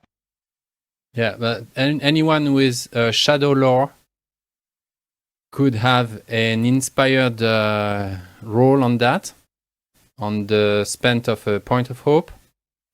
And anyone could do a lore or even a courtesy, I would call it. Like I said, like courtesy is social survival. So remembering speeches and stuff like that, I'll go for, like from experience, the memory would be a courtesy role. But from knowledge, just raw knowledge would be a lore. I don't know if Wolf's orc enemy lore for orcs would come into play there. Yeah, that's what I said. If you have these distinctive features, it's an inspired hope. 2 die bonus for 1 point of hope. Yeah. Okay. Yeah. Okay. So another option for us would be finding a hideout and just wait for somebody to pass. If there are traces here, we could expect that sooner or later the people or the beings that have walked here. I do not look forward to spend an unknowable amount of days to ambush somebody. I actually like this idea. Not necessarily ambushing them. Well, it would depend on how many they are, but the thing is an unknowable amount of days. Yeah. And we would never know if will it be tomorrow? Will it be tomorrow? Will it be tomorrow? But something that perhaps more men should have is patience. Patience. You can do amazing things, accomplish great feats with just waiting Yeah. Yes. Maybe the dwarves are waiting. They've been waiting for months, and we are just looking for them, but they are just waiting there somewhere. They are waiting without starting a fire and with the amount of provisions they carry on their backs. Yeah. Oh, my friend, my master elf friend, I do not see that as a very promising possibility, I No. have to say. But I don't know how much hunt. What if this I could province go will ahead provide. and scout a little bit? Let me go ahead for not very far, but maybe an hour, and see if I can see something ahead. And I mean, I don't know. As we get to parts of this track that seem to be more and more frequently used, I think we'll need to do something like this so that we just don't walk into a crowd of orcs. I am wary to let you go alone in a place where one can get lost so easily, Master Elf. This is their Um, playground. I mean, the well-being of the company and the safe return of all of us to the safety of Rivendell is kind of my responsibility. And, As you say that, I I imagine now that you're kind of all in this kind of 10, 20 meter diameter area, crouched, stooped, looking for clues, talking to each other in a semitone, whispered voice, trying not to be attentionate, looking where where to step, and still having a conversation while scanning the emptiness around and trying to imagine forward which corridor, which tunnel, which ravine to take forward and make a decision as to follow the orc tracks or the human tracks or none. This group of unfriendly magpie comes about and start to make a cackle circus, croaking on top of you and starting to multiply all of a sudden and making this kind of echoing, reverberating, festive sound all around you. Some of them even are, landing on your backpacks or try to steal your hunting knives or just to pick a ring from your hair, or they're starting to be really, really attentionate. They're tending to you and making a big mess, and it's noisy. Yeah. The longer we wait, the sooner they'll find us. yes, Okay. we should. Let's at least get rid of these birds, and so let's shoo them away and move on, perhaps, because this may be how they find some people here. That may help them locate us. Indeed. Could we somehow do some stealthy rolls to be more stealthy? Yeah. How about you? Or No, that would be even worse if some of us. Yeah, but which direction do we want to? Which Don't direction do a do we roll want to just go for in? the crack. Yeah. No, I will. I'm with the orc path. I would say the orc way, but the orc path. But that I mean, it's four of us here, so if you prefer to follow the human tracks. With the humans, we can at least interact with them a bit more, perhaps. I don't know. Both of them will be enemies. And will be more cunning too. Do we know which language these hillmen speak? Can we expect them to speak a common language among themselves? Or From what you know of the wild men, well, the wild men of Mirkwood are an exception. They're like a regressed people. They would know some parts of, they would have a bad command tongue one, and they have their own tongue, mixture of the command tongue, tainted with black speech or whatnot. The same for the hillmen of Gundabad. Also, they have a better command tongue. For the hillmen of Rudor, that would be something similar. They would have a quite good command tongue, although like a kind of like infantile and rough one. But they would generally speak in their own ancient, disfigured, transformed Rudorian. Plus, they possibly have a better knowledge of orc slangs and local tongues. Probably each tribe has its own way to speak the orc. Orcs don't all speak the black speech proper. Yeah. I mean, in my imagination, is this like the universal black speech for all orcs? I'm not sure. It's a bit more, they have their different than tongues, that. I think, actually. Yeah, actually, Tolkien said that they weren't speaking black speech that much among themselves, but they had a kind of tribal tongues. So. Yeah. Sound. Okay, so the black speech is their common tongue then? In a sense, yeah, it was imposed by Sauron, but makes sense. I think even common was also probably they would used even use more between common tribes. than. Yeah. I propose we follow the human tracks, but if most of you prefer to follow the orc tracks.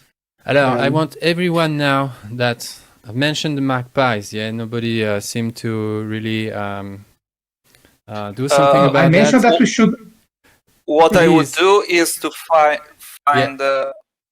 some kind of rock or hideout where I can cover. Well, where they cannot really come over me, or it would be rather complicated for them if there is some place like that. I think you spent 10 minutes before making the suggestion. I think that you all deserve to roll 1d12. And if someone makes an Eye of Sauron, he loses a useful item. Oh, Jesus. 1d12, okay. Let me get. So, remind me how you roll the d12 is this. Have you? Oh, yeah, you go. Good. Okay. No, that was me. That was Ariel. Good. And this is me. Perfect. So now you will take care of the magpie somehow. Find some kind of cover. Go under a little half, under the rocks somewhere in the cleft. Throw some rocks at them. Do whatever. Get rid of them. And you'll go and track the ore path. Then yes, are we clear on that? I don't know if Red Dog needs to speak. My personal feeling and inclination would be more to. I kind of feel that we might get more information and interaction with the man, but my heart kind of goes after the orcs. So in a sense, I'm happy either way. I'm happy to follow the orcs if that's Wolf's desire, I think. Yeah, you heard, I guess, two people suggest we follow the orcs, and I suggested we follow the So yeah, even though maybe I'm half, I think I will. Yeah, I will. Abide for following orcs at this point. Okay, then let's follow the orcs. Okay. I tell to you in Sindarin, I hope we don't have to regret not following your advice, my friend. Well, a decision once taken, regretting it is pointless, right? So we chose the path. Now let's follow it. Brilliant. I would have a question from the inspection of the tracks we have made. Is there an indication if men are like heavily armored or not armored at all? Good question. That would be a hunting roll. Would that then be? No? That would be a hunting roll. One, it's a group roll, so best hunting again. But it's you again. Let's go.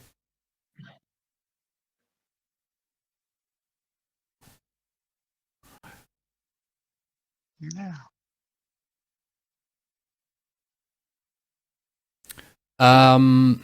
The answer is no. Not. So they're not. Okay. If tall people, possibly tall, not like, possibly tall, but or long-footed, but not heavy loaded.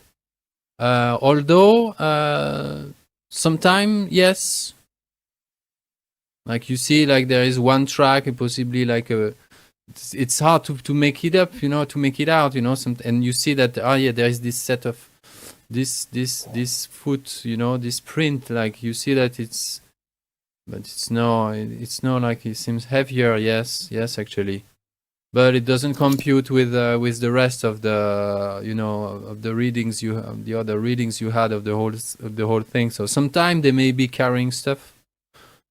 Most of the time, probably they don't. But generally, they don't look like an army of armor-plated knights. No. Okay.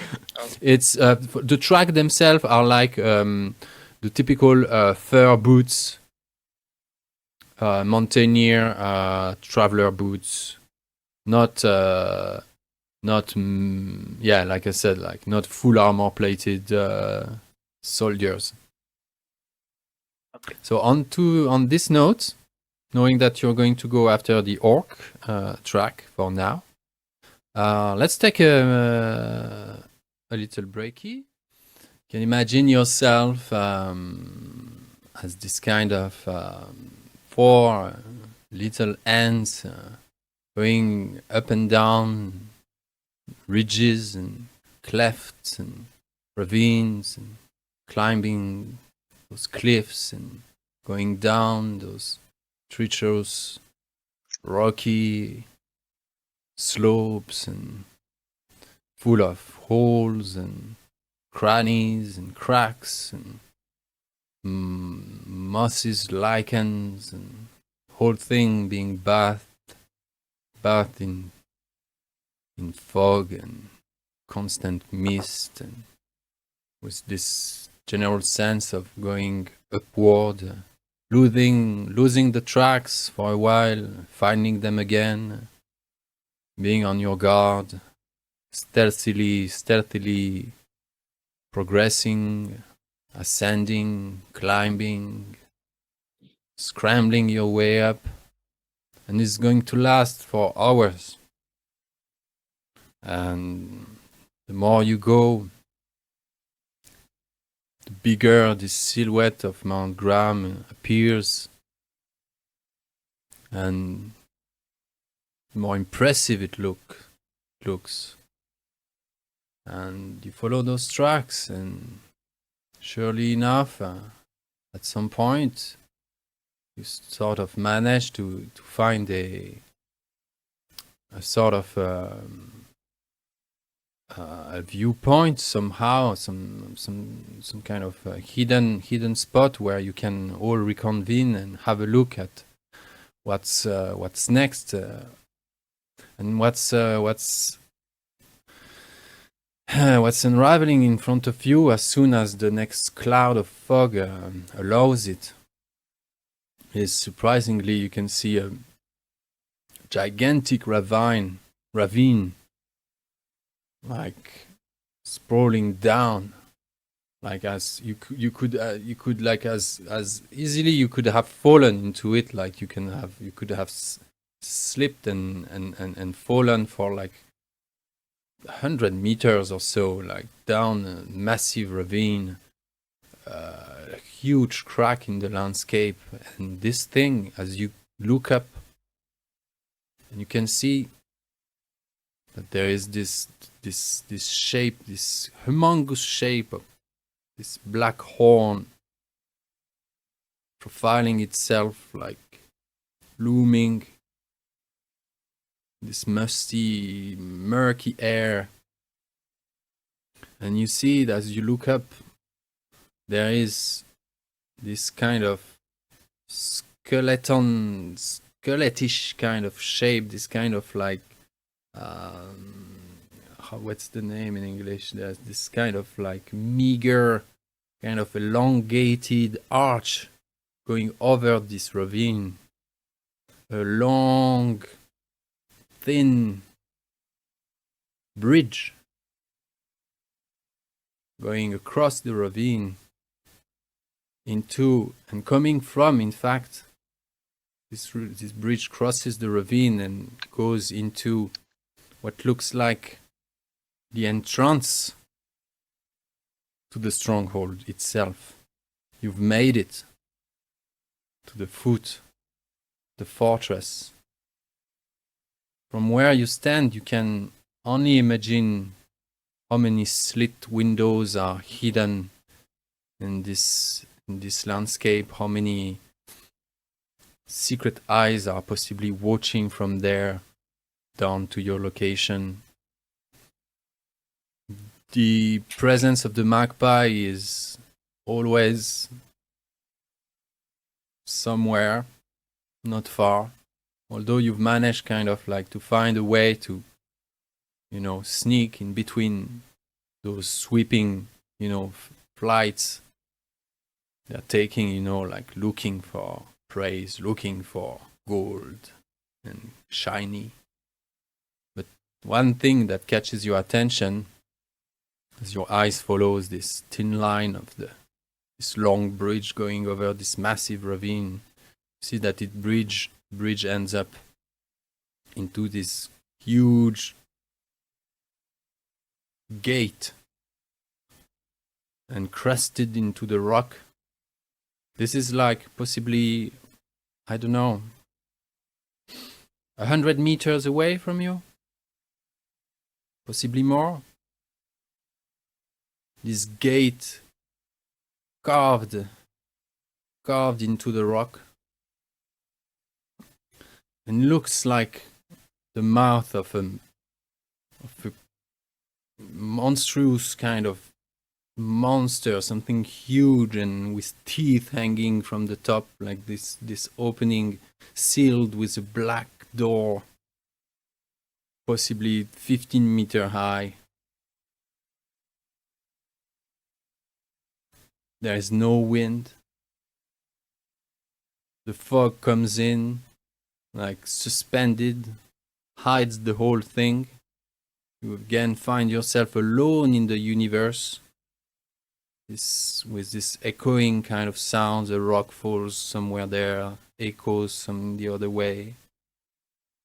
Maybe a shout of a wild animal, something in the distance.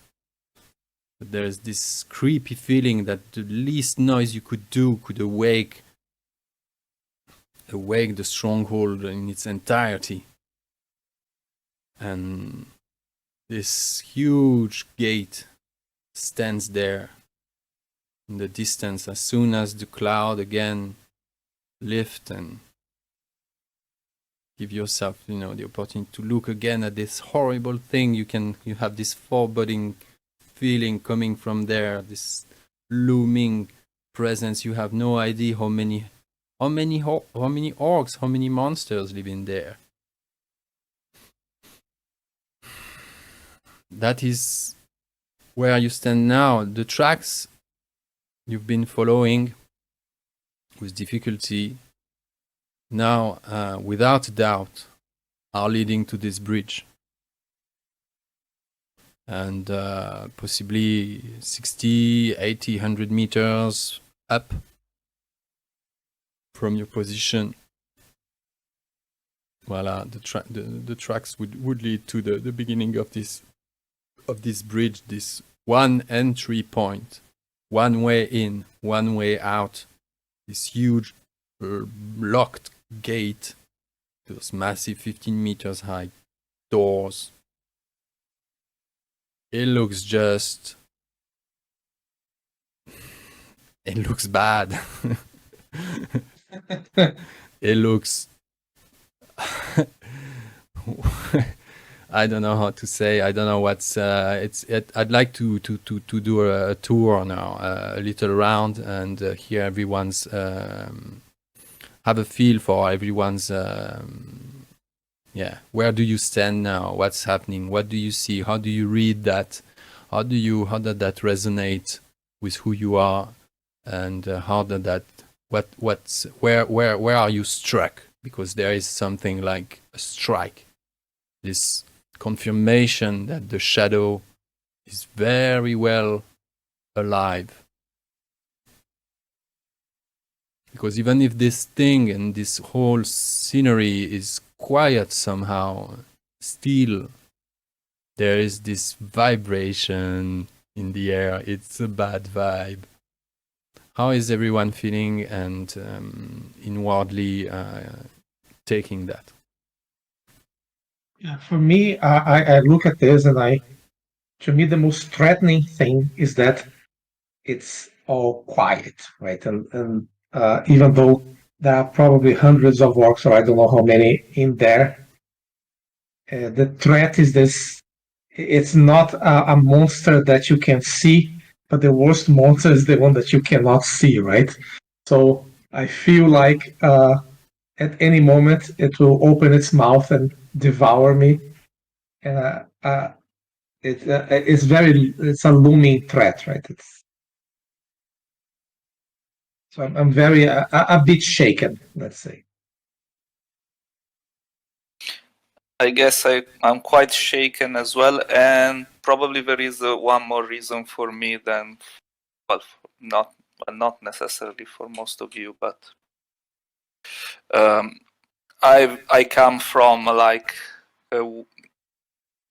from the woods. Seeing such a massive gate, such a massive construction carved in stone, it impressed me a lot. I have never seen like the mansions of the dwarves. I guess I have seen Rivendell, but it's, I suppose, still quite a homely place, but I've never seen the ruins of Arnor or anything like that.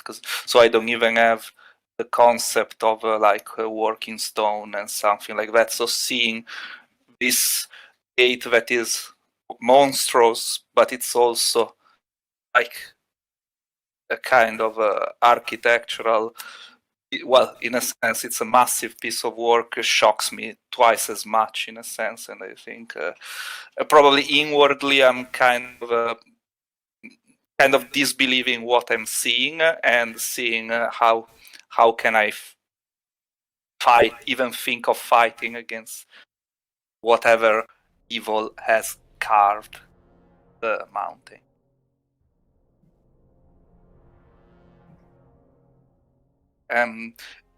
Yeah, one more thing is that maybe seeing this, I have quite a few second thoughts. Yeah, but maybe we can discuss this regarding following the orcs. I mean, for me, Targon feels like a sense of frustration and fury, thinking that the works of his people are completely in ruins, and here stands a fortress of the enemy, like standing after all these years, with this huge door that seems designed to make us feel small and powerless. It's like using like the main weapon of the enemy, the fear and the the lack of hope, because it's attacking this door is hopeless. So it seems like the end of our journey. Yeah, I think So like Ariel, Wolf is sort of consumed with this deafening silence that's about the valley, and even sort of the noises of the birds and the whispers of the others sort of gets clouded as his mind is sort of just focused on this, like, gaping maw, and knowing that sort of that all the paths that he's trodden and have been leading him here, basically. All his searching for the orcs that had slain his father. I think he kind of maybe even feels offended that they're sort of holed up in such a fortress, such a, you know, not, yes, okay, it's hidden, but it's sort of defensive still. You know, it's very it's a very bold statement, sort of holding up here. But knowing that.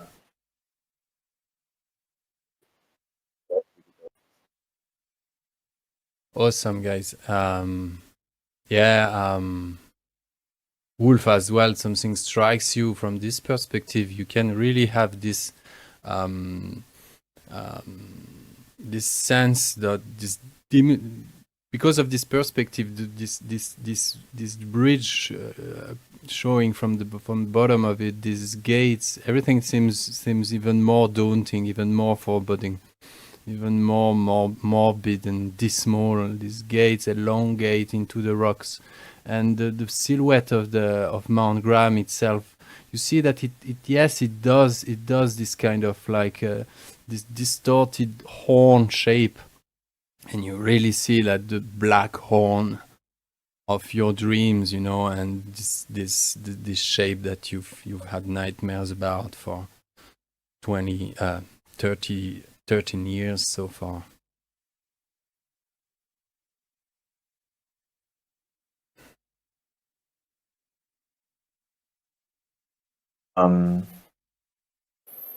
Yeah, can we? So we're below the bridge.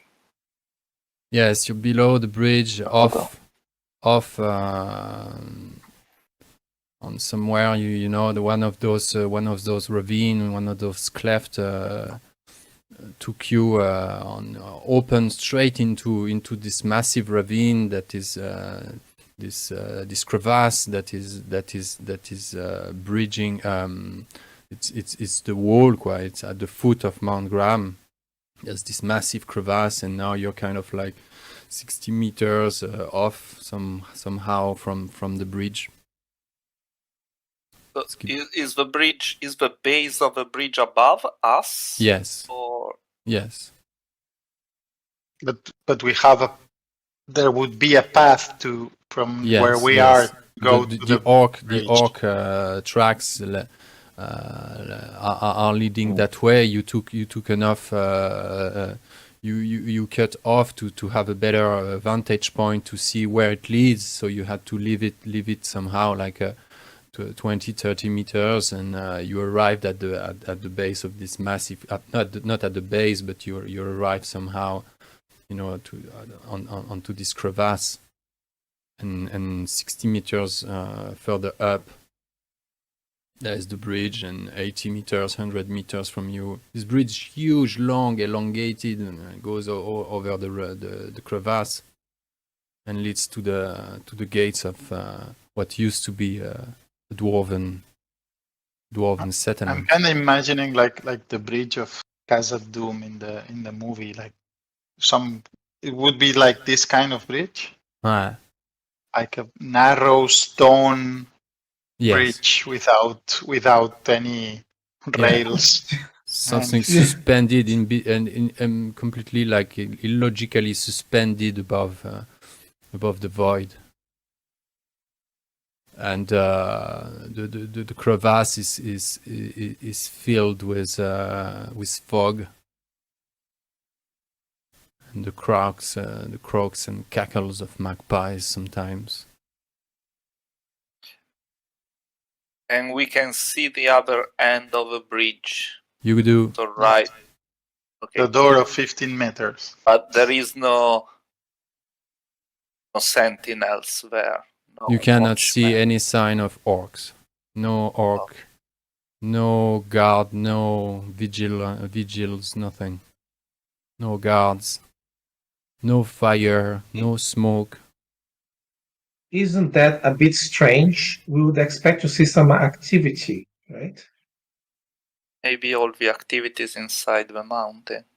Yeah, But they would have some eyes looking outside. Yeah, but maybe we cannot see those eyes. Or maybe Are the doors clearly closed? The doors Clearly are closed.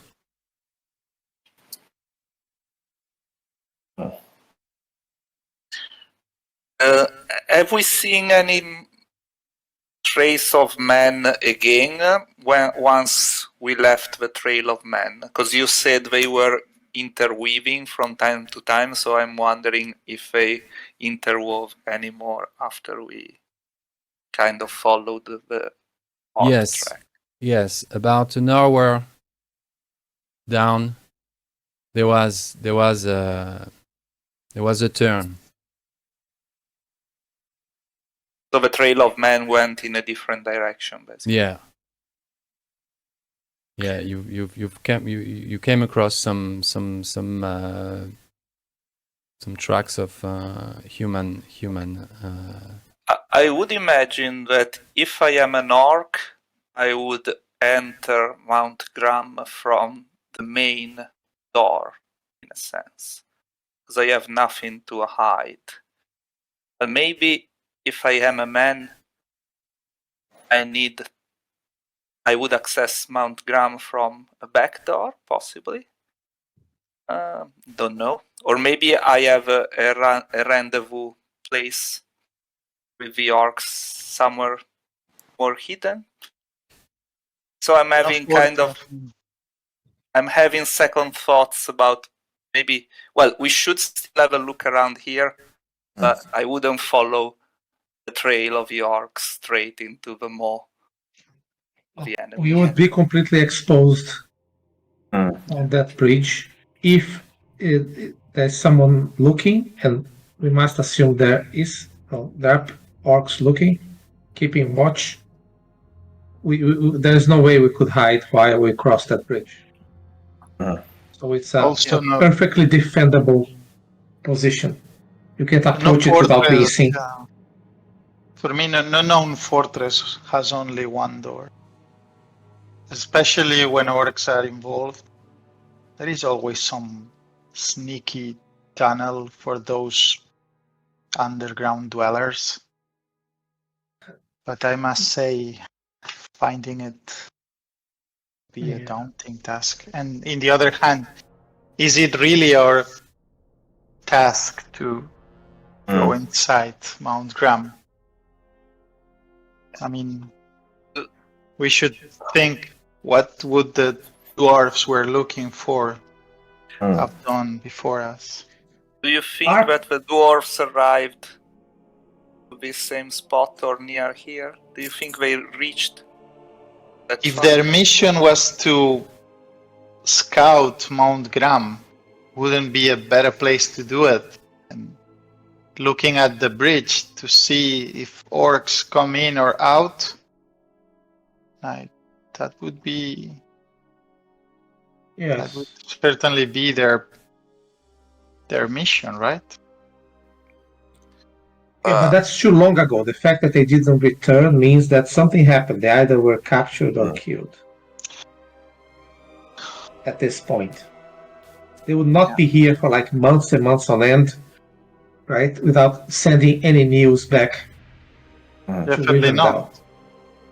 But if they were captured and brought inside Mount Gram, what can we do? Yes. I mean, what can we do? Well, the answer is as obvious as it is frightening. Nothing whatsoever. Yeah. I was going to see going in and try to find them, but we would need to find a sneaky back door.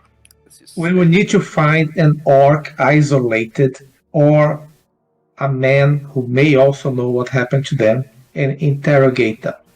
So Red Dog's plan, way back when, I think is now our maybe only option.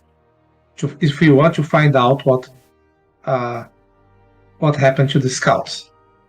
The other alternative is we go back to live and then we report what we've seen. Essentially, we did the job of the right. Or maybe we stay around here and see if there's movement, if the fortress is active. We must assume there is from the tracks, but we haven't seen any orcs going in or out or sentries, right? So right now we're basically at the gate, right? And we've not seen anything of note except the entrance to this place, which is shut. Yeah, I don't think knocking on the front door is much of an option. So I think maybe backtracking and following the human tracks at least. Perhaps the more provides some more options at least. Would we first, before we backtrack, at least try to see if descending on this ravine it would be like a feasible. Possibility, feasible, like not easy, but at least not absurd. In other words, can we not use the bridge and still get to the other side? Right? You can't really say because the bottom of the crevasse is filled with fog. Maybe we need to just need to get a little bit of a closer look. Maybe we can't see everything from where we're positioned. Sort of come so far to then turn back. It looks immense. It looks immense and destroyed, scraggly, treacherous, inhumane, proportionally out of this world. You mean crossing the ravine without using the bridge, right? The ravine looks like what's the name for this? It's this encircling ditches around the castle. What's the name? Moat. Yeah, it's like a natural moat, but of death. Okay. I guess that's a no. Well, then we may play a waiting game. We stay here. We find some position where we could see someone approaching from far away, and we see if there is movement from the fortress, and perhaps we can see one or two orcs coming, and then we could try to or we could try to step back and go back and try to find the trail of the man. As you say that, the doors open. Okay, there you go. Okay, let's make sure that we are hidden from sight. Well hidden, yes. Yeah. You cannot see from your vantage point, from this perspective you're standing right now, you cannot see anyone coming out, yeah? All you see is like the doors open, but the 2 meters, even if a 2 meter high person was walking out the doors, you couldn't see from your perspective the bridge and the sort of terrace that is this area is out of sight. But what's happening now is that as the door slightly opens, yeah, but you can see it because you focused on that. You focused on that, and the door one of those two doors like slightly opens, and after a moment, in your all ears, you hear this kind of like.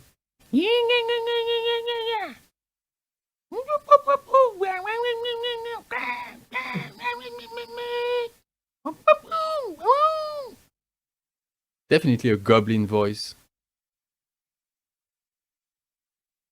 And a flock of magpies rushes down from the peak of Mount Graham. I don't know, 100, 200 of them. And they land on the porch near the doors. And the door closes. And you hear the magpies having a feast or whatever. What are they doing? And 5 minutes later, 10 minutes later, they scatter. And they're off again. And the doors are closed again. Okay. Can they try to spot what they have been feasting on? I think we need a closer look. We can't see much from where we are, so I think we need to progress a bit higher. Let's approach stealthily. All right. It's time for a We all stealth want roll, a to real go? one, a group one.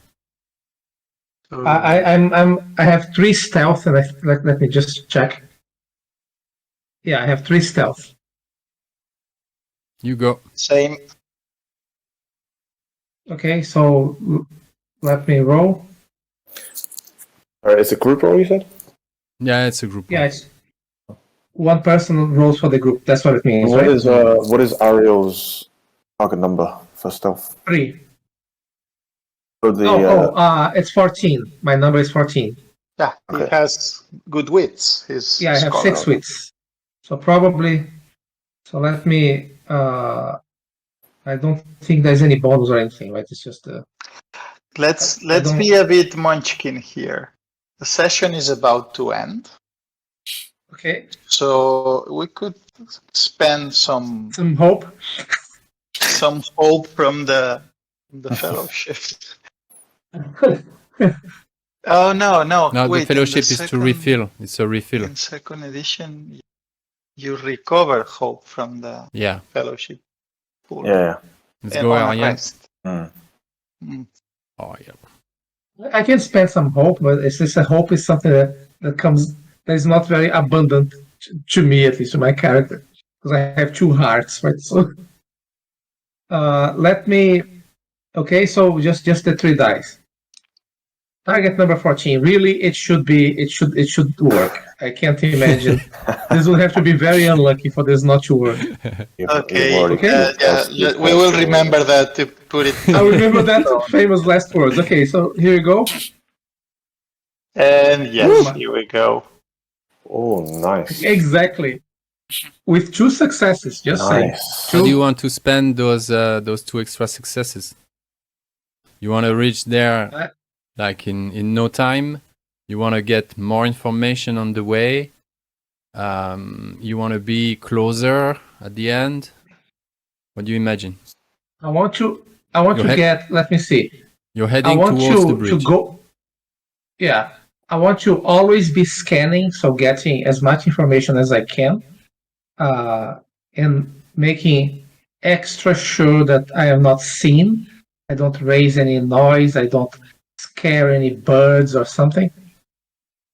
And yeah, and if I can get there fast, then I do that. Sound. Oh, I guess it's the entire group that's going, right? So. Yeah. That's for the group. You actually find yourself there, like at the edge of a mound, a butte. That's in nearly to the front of the door. You can see the perspective of the bridge, like stretching away from you, like losing itself into the mist. And as soon as the fog cloud passes, you see the huge doors there. And about like, I don't know, 60 meters long bridge.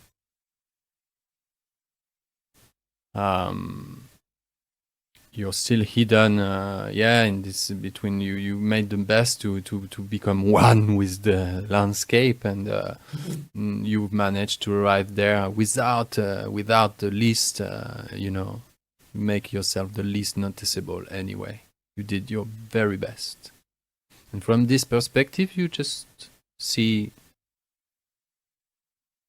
this kind of hardly defined shape of what could it be? Something dead, laying there on the porch, from the doors, from the gates. You can make out like a little bit better the architecture, which is actually of dwarven make, but the mouth is actually a carven sort of orcish wonder, sort of like dark art of a monstrous gaping mouth like open with teeth hanging like stalactites meters long, hanging over the door. And the doors are made of steel and hardened wood, studded and all.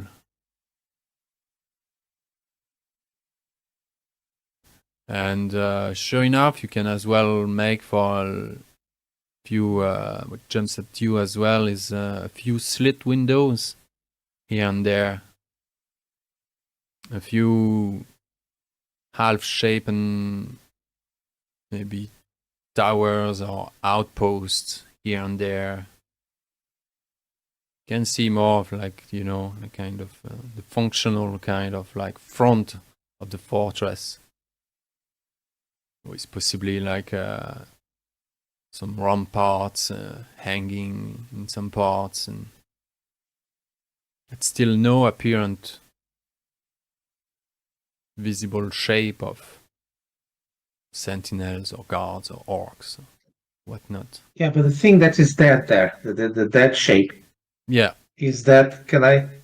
That's what's left of the flock of magpie that is kind of like some of them are still hanging around and fighting each other for the last bit of flesh. From 60 meters away, you cannot really make out much more than that. What do your elf eyes see? Exactly, yeah.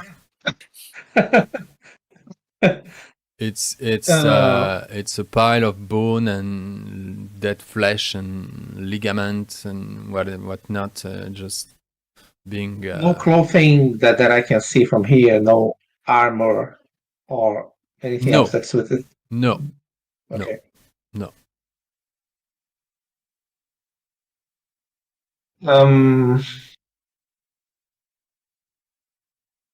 Yeah, I even my elf eyes can't see what that is. It's someone who was unceremoniously disposed of. So I imagine that is not an orc. And there is a good chance, I feel, that it may be one of the dwarf scouts we were sent here to investigate. But of course, I can't be sure. That would really be a chance. Because exactly the same time we arrive here, one of the dwarves is thrown out. it seems really... It may be, but yeah. I still hope it's not one of our dwarves. Fate will it so. Of course, I'm making a leap here. I don't know. I will close the session on one last little detail. Finish up the scene. The doors will open slightly again. And there you will see a shackled goblin in tears, crying for his mother, being dragged by the feet, and now caught as well by the hands by two huge trolls, huge orcs, clad in black armor, well equipped, armed to the teeth. And they're playing with this goblin thing. It's pathetic. And finally, they drag the twisting body of this little creature, half naked, with just like a tunic on its shitty body, and they throw him off the bridge.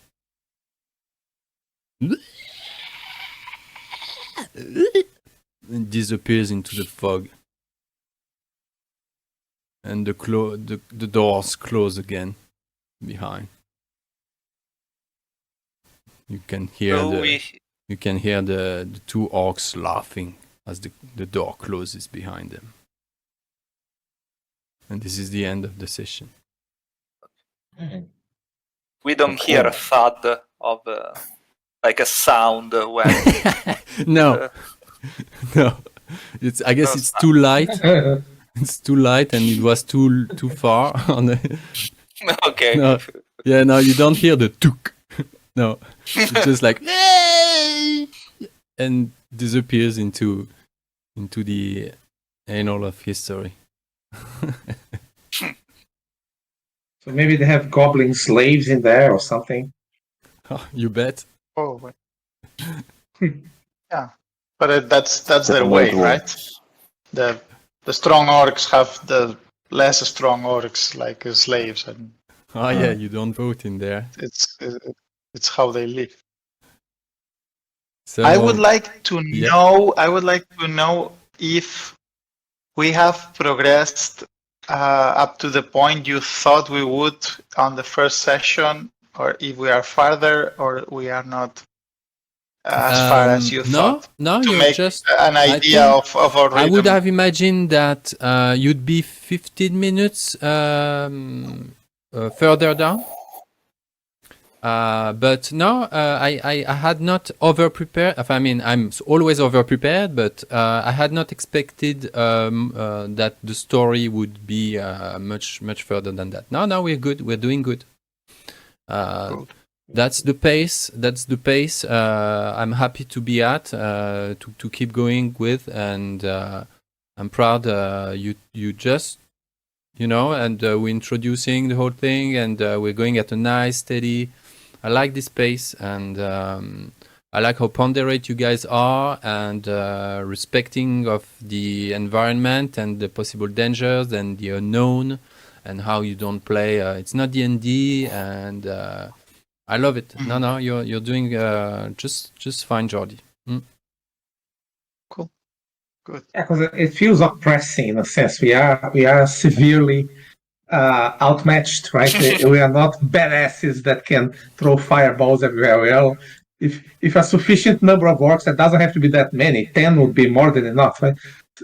Corner us, we are dead. So I think maybe later during the campaign, when you're superheroes already, you can make a comeback to Mount Graham and take over.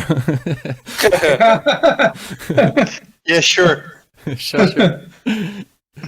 All right, Boba. Thank you all. I'll hang Thank you. That was around good. for Yeah, a little while more, but the session is over. Thank you so much, guys. It was so Thank good you to very play. much. Adrian, that was really good. Yeah, started. Thank you. I'm happy. Happy everyone got a moment to get a feel for.